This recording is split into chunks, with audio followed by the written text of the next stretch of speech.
I am नवीन, स्वागत करता हूं आपका इजी सक्सेस कोचिंग की ऑनलाइन क्लासेस में। देखिए स्टूडेंट्स, आज unit first MP board physics unit first स्थिर विद्युतिकी जो स्टार्ट करने वाले हैं अपन। यूनिट फर्स्ट और सेकेंड जो विद्युत धारा है आपकी वो फर्स्ट है स्थिर विद्युतिकी। एमपी बोर्ड यूनिट फर्स्ट में स्थिर विद्युतिकी में आप स्थिर विद्युत के बारे में बात करोगे। नाम से क्लियर हो रहा है, स्थिर, उसमें विद्युत रहेगी, अर्थात उन सभी चीजों के बारे में स्टडी करोगे आप जहां पर विद्युत स्थिर है। और सेकंड यूनिट जो विद्युत धारा है वहां पर गतिशील विद्युत की बात करोगे। ठीक है, तो आज पढ़ने वाले अपन यूनिट फर्स्ट स्थिर विद्युत का चैप्टर फर्स्ट विद्युत आवेश। विद्युत आवेश और क्षेत्र चैप्टर फर्स्ट है, जिसमें से आप आवेश क्या बात करेंगे, क्या होता है आवेश, उसके बारे में ही सारे तथ्यों को लेंगे। देखिए, मैं आपके सामने कुछ उदाहरण देता हूं, इनके बारे में अक्सर आपने अपनी डेली लाइफ में देखा होगा। कोई भी चैप्टर, कोई भी पॉइंट समझने से पहले आपको आपके लाइफ से उसे जोड़ना होगा। अगर डेली लाइफ में आपने उसका एग्जाम्पल और यूसेज नहीं समझे तो वो चीज आपको बोरिंग लगेगी और उसका आपकी डेली लाइफ में आगे कहीं पर यूटिलाइज नहीं है। आप चीजों को अपनी लाइफ के साथ लिंक कीजिए, जिससे आपकी स्टडी आपके लाइफ में पूरी लाइफ के दौरान काम आ सके। ध्यान से समझिए, आपने बहुत सी बार ऐसी चीजों का यूज किया है। किसी की बर्थडे पार्टी में आपने बलून जब आपको दीवार से चिपकाने होते हैं तो आप बलून को फुलाने के बाद में अपने बालों में रगड़ते हैं और फिर दीवार पर वो बलून चिपक जाते हैं, यह आपने देखा होगा। बहुत सी बार आप कंघी को अपने सिर में कंघी करने के बाद में उस कंघी को अगर अपने हाथ के पास में लाते हो तो आपके बाल जो होते हैं वो उसकी ओर आकर्षित होते हैं या कागज के टुकड़े उससे चिपक जाते हैं। आपने बहुत सी बार स्कूल टाइम में पेन को भी बाल में ऐसे रगड़ते हुए कागज को चिपकाया होगा। ये सारी घटनाएं आवेश की ही हैं। ये सारी घटनाएं आवेश की ही हैं। यहां तक कि आकाश में बिजली का तेज चमकना और बिजली का गिरना, ये सब आवेश की ही घटनाएं हैं। आपके घर में डेली जो आप इलेक्ट्रिसिटी जिसका यूज करते हो आप अलग अलग कार्यों में, वह भी एक आवेश की ही घटना है। इसका मीन्स आवेश या चार्ज आपकी डेली लाइफ को पूरी तरीके से प्रभावित करता है। अच्छे से समझने के लिए ये डेली लाइफ के एग्जांपल आपके लिए सफिशिएंट है। देखिए, बात करते हैं आवेश की, जिसको इंग्लिश में चार्ज कहा जाता है। क्या होते हैं चार्ज? अगर किसी वस्तु में ऊपर के अंदर उपस्थित मुक्त इलेक्ट्रॉन, किसी वस्तु के अंदर उपस्थित मुक्त इलेक्ट्रॉन या परमाणु के अंदर उपस्थित मुक्त इलेक्ट्रॉन या तो उसके अंदर से चले जाते हैं या उसके अंदर आ जाते हैं, तो वह वस्तु आवेशित हो जाती है या वह परमाणु आवेशित हो जाता है।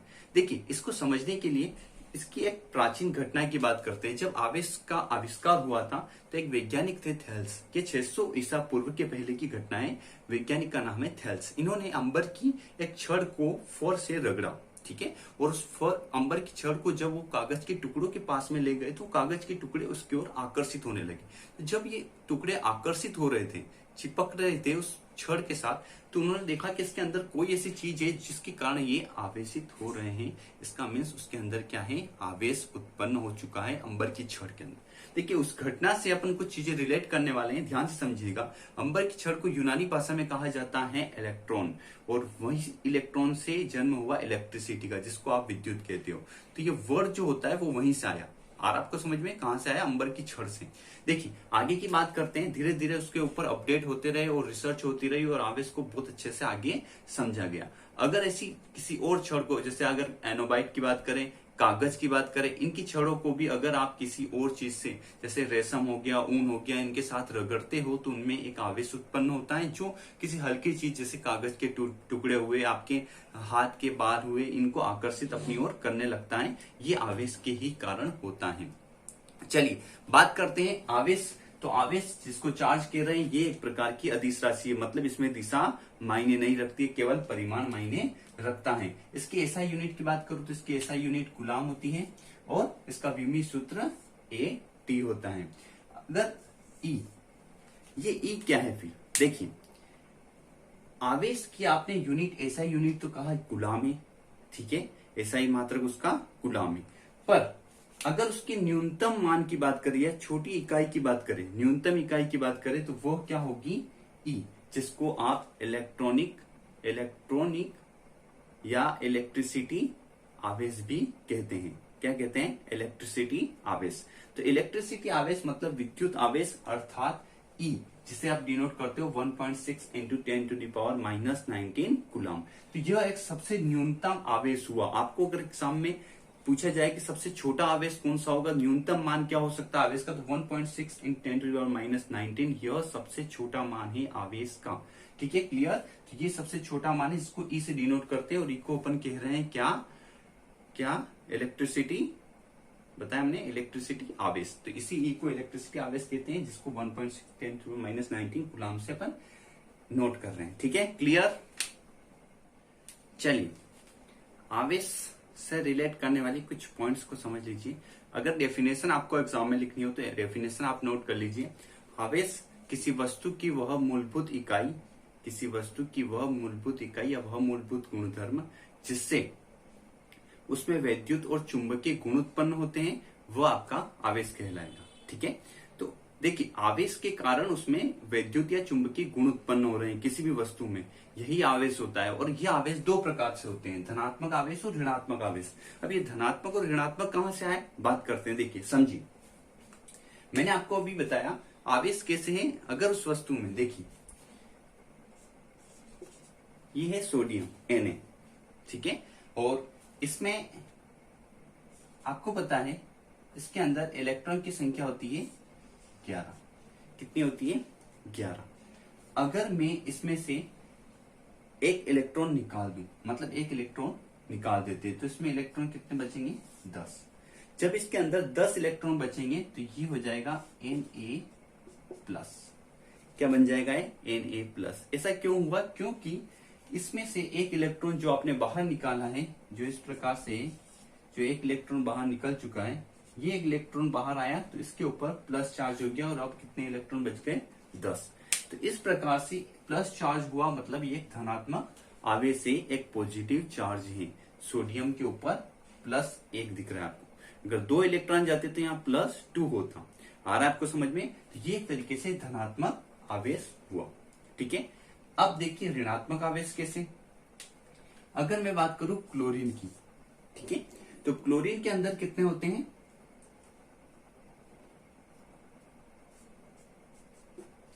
17 इलेक्ट्रॉन होते हैं क्लोरीन के अंदर। और ये क्लोरीन अगर एक इलेक्ट्रॉन को ले लेता है अपने अंदर, तो इसके अंदर हो जाएंगे 18 इलेक्ट्रॉन और इसके ऊपर आ जाएगा Cl-। क्या चार्ज हो गया, Cl-। तो इसका मतलब माइनस का मीन्स क्या हुआ कि इसमें एक धन आवेश, ऋण आवेश आ चुका है, नेगेटिव चार्ज आ चुका है, ऋण आवेश आ चुका है, जिसके कारण इसके अंदर क्या हो चुका है, इलेक्ट्रॉन बढ़ चुके हैं। तो देखिए इससे ध्यान से समझते हैं ऐसा क्यों हो रहा है। देखिए कोई भी परमाणु में आवेश का सिद्धांत परमाणु से ही आया है। परमाणु के जो बाहरी कोश में इलेक्ट्रॉन होते हैं, जिन्हें आप संयोजी इलेक्ट्रॉन या मुक्त इलेक्ट्रॉन कहते हो, क्योंकि बाहरी कोश के जो इलेक्ट्रॉन होते हैं वो नाभिक से ज्यादा दूरी पर होते हैं और उनके अंदर उनके नाभिक से आकर्षण शक्ति या बॉन्ड जो होती है वो कमजोर होता है, और जिसके कारण वो आसानी से दूसरे परमाणु के पास जा सकते हैं, जो संयोजी इलेक्ट्रॉन या मुक्त इलेक्ट्रॉन होते हैं। कहाँ होते हैं, बाहरी कोश में। तो ये संयोजी या मुक्त इलेक्ट्रॉन ही दूसरे परमाणु के पास जाकर इस परमाणु को क्या बना देते हैं, आयन, और दूसरे के पास में जाकर उससे भी क्या बना देते हैं, आयन। तो ये आयन जो होते हैं, ये आयन कहां से, इन आयन की वजह से क्या हुआ, कोई चार्ज आया और इस चार्ज ने क्या किया, धन आवेश या ऋण आवेश बताएं। तो इसी तरीके से जैसे मैंने आपको यहां पर बताया, यहां पर देखो प्लस चार्ज आया, इससे ये एक आयन बना और इसकी वजह से इस पर धन आवेश हो चुका है और इस क्लोरीन पर कौन सा आवेश हो चुका है, ऋण आवेश। तो यहां पर देखिए धनात्मक आवेश या ऋणात्मक आवेश में कुछ पॉइंट्स आपको समझने होंगे। धनात्मक आवेश मतलब धन आवेश, ऋणात्मक आवेश अर्थात ऋण आवेश। तो इसमें एक कॉमन चीज जो आपको समझ में आ रही है, देखिए धन आवेश जैसे ही इसके ऊपर आया है, जिसकी वजह से क्या हुआ, इसमें इलेक्ट्रॉन जो 11 थे वो क्या हो गए, 10 हो गए। इसका मतलब धन आवेशित अगर कोई वस्तु हुई है तो उसके अंदर, परमाणु के अंदर इलेक्ट्रॉनों की क्या हुई है, कमी हुई है। तो देखिए ध्यान से समझना, ये एक बेसिक पॉइंट है, मैं आपको यहाँ समझा रहा हूं। धनात्मक या धन आवेश में, इसको धन आवेश भी कह सकते हो, धनात्मक या धन आवेश, जिसको पॉजिटिव चार्ज कहेंगे। इसमें क्या हुआ, इलेक्ट्रॉन की क्या हुई, आपके पास कमी हुई है। ये आपको ध्यान से समझना पड़ेगा। धन आवेश में इलेक्ट्रॉन की क्या हुई है, कमी हुई है। इसी तरीके से यहां पर जो आपका क्या है, ऋण आवेश है,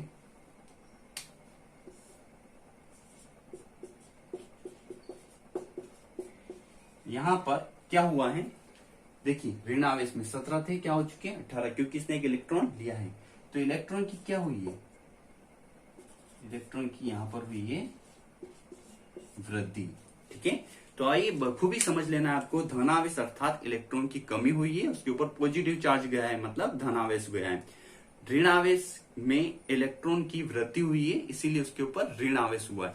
तो ये बेसिक फंड आपको क्लियर रखना है। अगर यहाँ पर कंफ्यूजन हुआ तो आप आगे की जो चैप्टर है, आगे के जो पार्ट है उसमें समझने में कंफ्यूज हो जाओगे।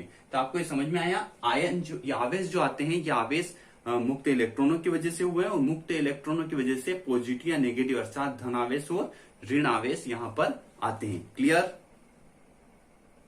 देखिए आगे समझते हैं एक महत्वपूर्ण भाग, जो महत्वपूर्ण जो आवेश के रूप में एक महत्वपूर्ण आवेश का गुण होता है, एक चार्ज का गुण होता है। ये देखिए, अगर आपके पास कोई कांच की छड़ है, ठीक है, और आप उसको रेशम के ऊपर रगड़ते हो, उसके आपस में इन दोनों को रगड़ते हो, तो क्या होता है, देखिए कांच की छड़ पर मान लो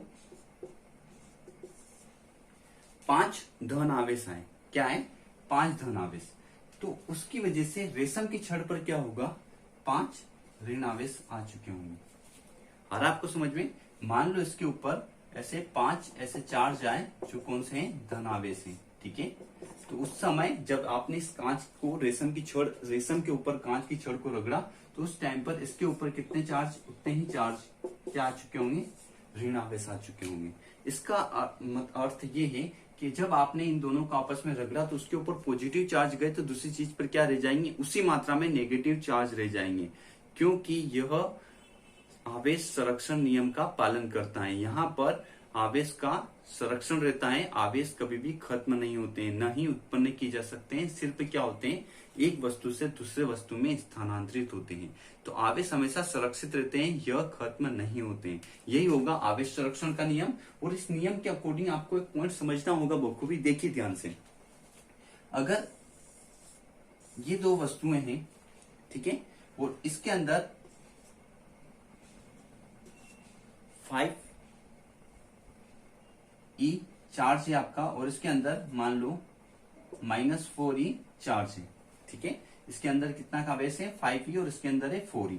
और ये 2 वस्तुएं जब आपस में कनेक्टेड है, तो इनका ओवरऑल आप कह सकते हो, इनका कुल आवेश क्या रह गया, 5 में से 4 माइनस का, इसलिए ये माइनस हो जाएगा, और ओवरऑल रह गया 1 ई।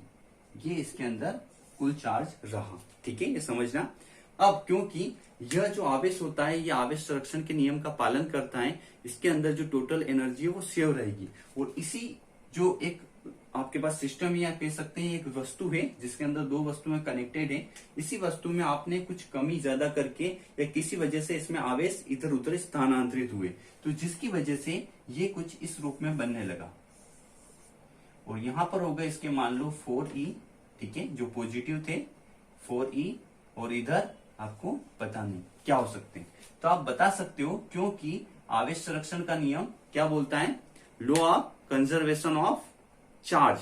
आवेश संरक्षण का नियम यह बोलता है कि कुल आवेश हमेशा सुरक्षित रहता है, न तो ये खत्म किया जा सकता, न ही प्रोड्यूस उत्पन्न किया जा सकता है, हमेशा एक वस्तु से दूसरे में स्थानांतरित होता है।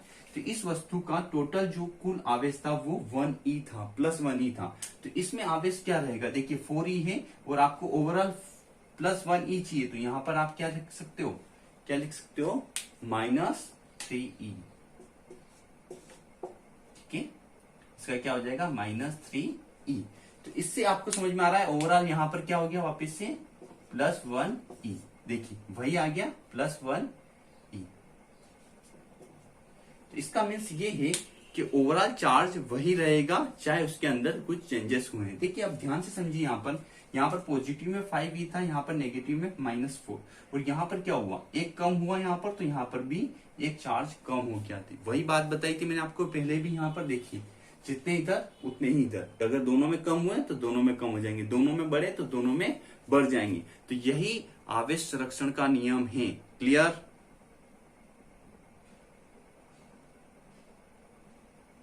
देखिए आगे समझते हैं। आवेश एक योज्य राशि है। योज्य राशि का मीन्स क्या होता है, एक ऐसी राशि जिसमें अलग अलग पॉइंट पर, अलग अलग बिंदुओं पर उसके जो मान हुए वो उनका कुल योग हमेशा एक बीजीय योग के बराबर होगा। अलग अलग बिंदुओं पर उनके अगर मान है तो उनका कुल योग उनके बीजीय योग के बराबर होगा। समझिए, बीजीय योग का मीन्स ये होता है कि उनमें चिन्ह सहित आपको उनको योग करना है। देखिए, जैसे कि आपके सामने एक सिस्टम है, ये कोई वस्तु हो सकती है, कोई पिंड हो सकता है, जिसके अलग अलग पॉइंट्स पर मैंने यहाँ पर 2q, यहाँ पर +3q और यहाँ पर -1q आवेश लिया है। तो इस पूरे सिस्टम में, इस पूरे पिंड में कुल आवेश क्या होगा? तो अगर आप बात करो कि कुल आवेश क्या होगा टोटल, तो उसकी बात करें तो देखिए यहाँ पर +2 और +3 कितने हो गए? 5q, -1 हो जाएगा तो कितना बचेगा? -1 मतलब 4q। तो इसमें कुल आवेश बचेगा +4q। तो इसी को बोलेंगे योज्य राशि, मतलब इसका योज्य जो मान होगा, टोटल जो मान होगा उसके बीजीय योग के बराबर होगा। क्लियर? देखिए, ये अगला महत्वपूर्ण पॉइंट है आवेश से रिलेट। आवेश कभी भी पॉइंट्स में नहीं होते। जैसे अगर मैं बात करूं, अगर ये कोई सिस्टम है या कोई पिंड है, इसका आवेश क्या हो सकता है? तो आप बोलोगे 1q हो सकता है, 2q हो सकता है, 3q हो सकता है, 4q हो सकता है या 4e हो सकता है इस रूप में। या कभी आपने ये नहीं सुना होगा कि 1.5e भी होगा, ऐसा होगा? नहीं होगा। 1.5, 0.5, 0.6 पॉइंट में कभी नहीं होता है। तो इसका मीन्स ये हुआ कि जो आवेश होगा वो प्रकृति में एक पूर्ण राशि के रूप में होगा। क्या होगा? एक सदैव पूर्ण राशि के रूप में होगा, वही आवेश का मान होगा। और यही जो पूर्ण मान होता है, इसको आवेश का क्वांटीकरण कहा जाता है, आवेश का क्वांटीकरण। देखिए, तो इसके अकॉर्डिंग आवेश किस रूप में हो सकता है? तो Q हमेशा ये ±n e के रूप में होगा। और n क्या है? एक इंटीजर है, मतलब एक पूर्णांक राशि है। ठीक है, क्या होगा? n एक पूर्णांक राशि, मतलब यहाँ पर फैक्ट नंबर, पूरा नंबर रहेगा 1 2 3 4 या -1 2 3 4। यहाँ पर 1.5, 1.6, 1.7 ऐसे मान नहीं रहेंगे। तो इसी को बोला जाता है आवेश का क्वांटीकरण, अर्थात यह हमेशा इसका जो एक सदैव एक न्यूनतम निर्धारित मान रहता है, जो एक पूर्ण गुणज के रूप में रहता है। क्लियर? ठीक है, ओके।